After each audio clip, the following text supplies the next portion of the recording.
One of the questions we get asked from customers is when we're extracting frames out of the hive is how do we actually identify whether that is actually genuine honey or potentially sugar syrup in it? Because obviously the colors look very, very similar. If you think about it from a color perspective, of most honeys can be from anything from like a very pale orangey red to right through to obviously yellows and golden and oranges, and sometimes the tinges are green.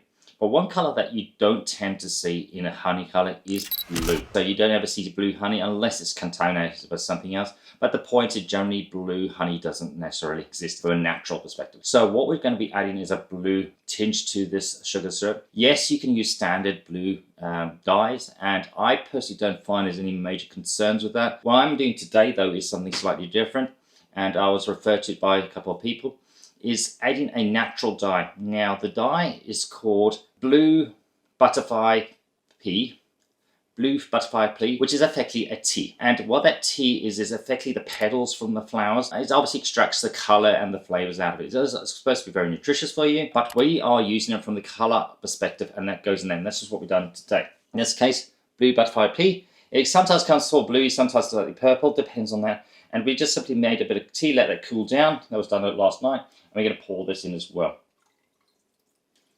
And that should be given more than enough. It doesn't take too long to mix it all together.